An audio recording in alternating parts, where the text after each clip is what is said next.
Welcome to Here's to Your Health with Joshua Lane. Here's to Your Health discusses the current thinking in wellness, bringing you the most influential thinkers in beauty, fitness, and longevity. Your host, Joshua Lane, was part of the Dr. Ann Wigmore team that helped bring wheatgrass sprouts and raw foods to a worldwide audience.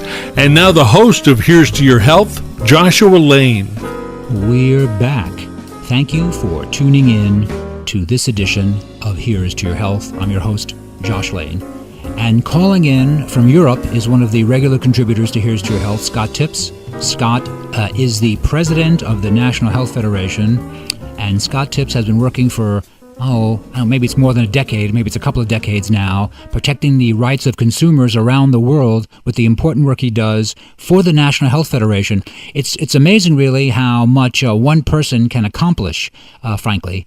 Sometimes you get a little discouraged. You think, I can't really do much of anything. But no, you really can if you really put your mind to it. And Scott Tipps is one of those people. Scott, I very appreciate you calling in about the National Health Federation. And as always, I'd like to ask you, please fill us in what's happening now as far as National Health Federation protecting our rights. Well, having just returned from Chicago, Josh, I can take some delight in announcing to your audience, the first announcement of all, that we played a key role, the National Health Federation played a key role in stopping zilpadderol, which is a harmful beta agonist drug given to food animals, from being approved as safe by the Codex Commission. Well, this particular committee, we stopped it at step 4, and despite the strong efforts of Merck and a lot of its regulators it has in its pockets, and this is a very harmful drug that's given, an unlabeled drug that's given in animal feed. In other words, you and I wouldn't know that it's in the food. We would just have to eat it. And it's widely used throughout the world, unfortunately. But what they were trying to do is get the stamp of approval by Codex, which would mean that it would go into every crack and crevice throughout the world. So we were, along with the European Union, Russia, India, and others, quite successful in stopping it. Now, this doesn't mean that it stopped forever, unfortunately, because sort of like Winston Churchill said, victory is never final. So we'll have to fight it again at the commission level this July in Rome when the commission meets there. Now, remember, maybe your listeners do remember, but the commission is the parent body for the various committees that decide. So the committees do the spade work. And then at various stages, usually 2 stages in the life of developing a standard, it goes to the commission or before the commission for consideration. But usually it's pretty much rubber stamp approval. But in this case, we had a very sympathetic chairman at the committee level. He played fair, even though he works for the FDA, and we were able to win. And get this, Josh, Merck was so angry because they had been so certain of success. They were so sure they were going to win. I bet they probably had a little party barge off of Manhattan Island like the Clinton campaign to fire off all the fireworks and celebrate the election of the president, a new president. But in any event, they were so angry at us. They were so pissed off at NHF because we were the most vocal about it. You know, even the European Union caved and said, look, we think the Codex Science on this is accurate and says it's safe, but for our own policy reasons, we aren't going to accept it. So we were really the only ones to say, look, it's not safe. We don't care what the Codex Science says, it's wrong. Industry studies don't equal safe or safety. And so we were quite vocal at shutting it down, spoke out repeatedly and very strongly to the 250 some odd delegates there. And Merck was so angry at us that they went up and smeared our name to the Codex Science people. It's called JECFA, the Joint Expert Consultation on Food Additives, and said, look what they're saying about you on social media. They're calling your stuff junk science. pointed the finger at us. So that what happened is I got dressed down during the luncheon break by the chairman for calling it junk science, which of course it is. And we've been calling it that for 10 years at least. And then I didn't know this at the moment it was being said, but after lunch I was on the phone in the out in the hall, and so I didn't hear that the JEGFA secretariat, the FAO, WHO guy actually, was publicly condemning NHF for having called it science, junk science, and saying, no, we are the real science. And I came back in to find great applause to this guy for having said that. It was almost like religious adulation. It was really strange because I find it very incongruous that for people supposedly dedicated to science, it's like when the JEGFA secretariat speaks, it's like Moses bringing down the tablets of stone from Mount Sinai. He just sort of has them there, and we're supposed to accept everything, and it just really is amazing. We're chatting with Scott Tipps, the president of the National Health Federation and the chief spokesperson for the National Health Federation as far as protecting consumer rights. So, Scott, once again, for the listeners, what was the name of the medication that animals get in their feed that you felt was dangerous, that Merck wanted to promote? What was the name of that medication? Zilpaterol, Zilpaterol, and it's 125 times more potent than ractopamine. What it is, it's a steroid-like drug that they give to cattle, also to turkeys and pigs and that sort of thing, at least in the case of ractopamine. But they give it to bulk them up sort of Arnold Schwarzenegger style, so they get more muscle and less fat.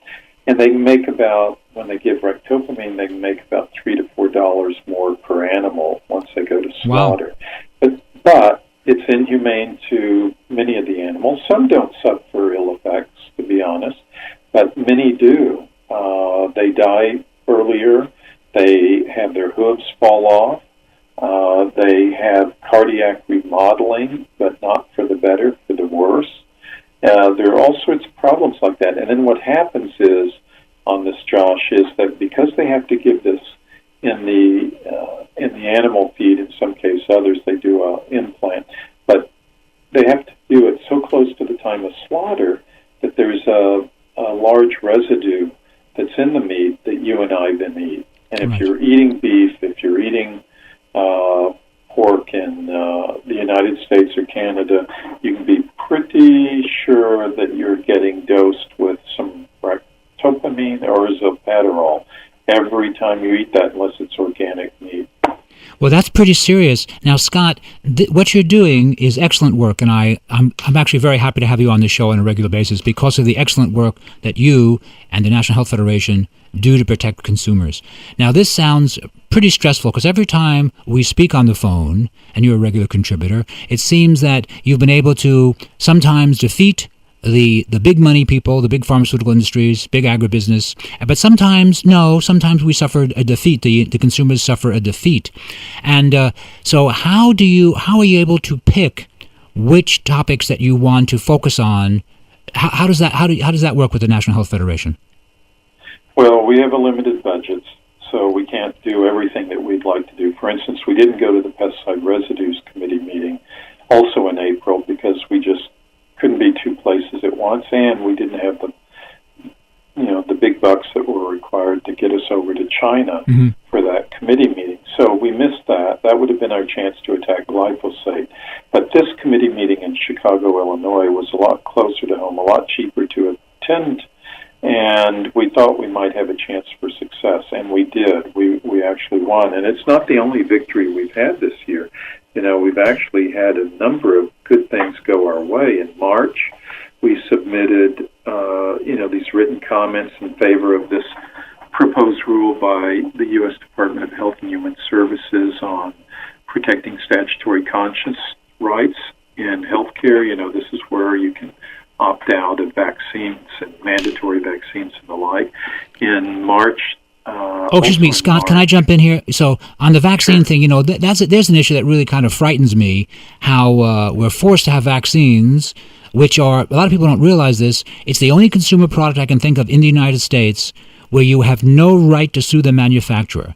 You cannot sue them. I mean, if your Toyota breaks, you can, because the brakes aren't good. And you have an accident, you can sue Toyota, but you can't sue a vaccine manufacturer, and that seems wrong. And most people really don't know that. Yes, you're absolutely right, and it's a shame. It came from the 1986 Vaccine Injury Compensation Act that was passed by Congress, signed into law by Ronald Reagan, and it was because the vaccine industry was threatening to call it quits, not provide any more vaccines if they didn't get this kind of protection. Well, the problem is that it really hasn't worked because over 97%, the people seeking compensation through the compensation adjudication panels there are turned down flat. And it's been a real tough ride for people who have had children, especially, who have been vaccine injured. And so we have started at NHF a campaign to repeal this act, and we hope to move that forward. But I'll tell you something, Josh. Since you and I last spoke on the radio, our website was badly attacked and taken down, and it's still down as of this moment.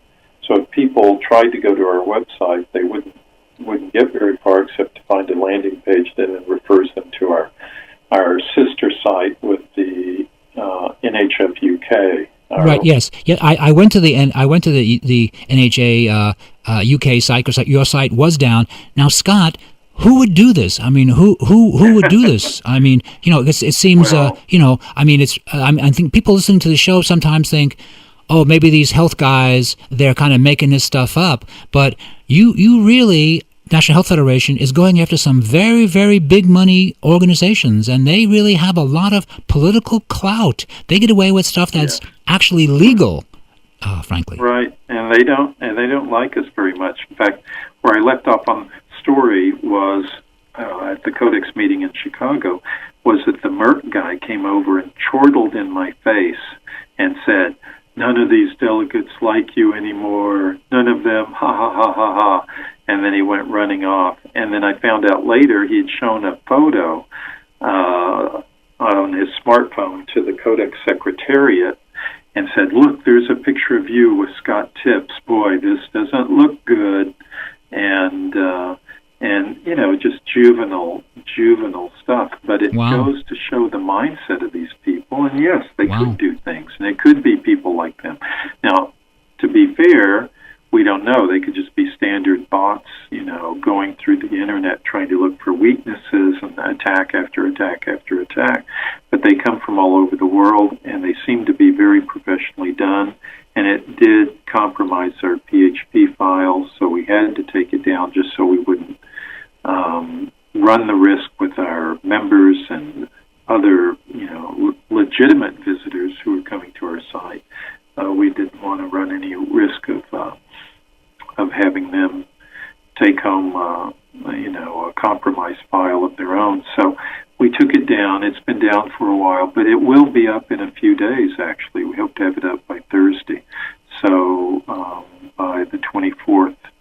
And so we'll see. But, yeah, we've made a lot of enemies. But, there's that old saying, if you aren't making enemies, then you aren't doing anything right. You have to make some enemies to if you're standing up for something. Well, that sounds good. For those of you tuning in, we're speaking with Scott Tips, who is a regular contributor to the show, and I'm thrilled to have Scott on the show on a regular basis, of the National Health Federation. Scott, we only have a few minutes left. Can I ask a favor? Can you please just give us a little 2-minute wrap-up of vaccine work, the vaccine work you're doing for the National Health Federation? Well, our main work was in Italy on that, but it's shifted now to the U.S., back to the U.S., I should say.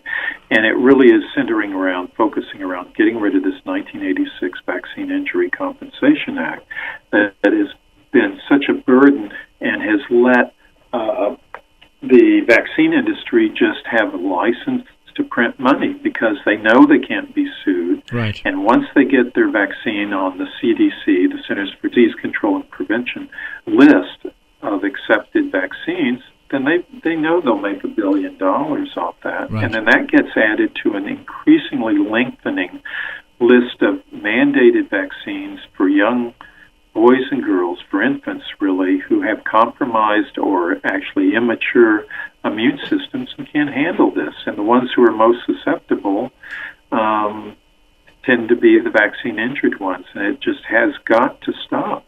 Yes. It can't go on this way. The injury rate is just skyrocketing.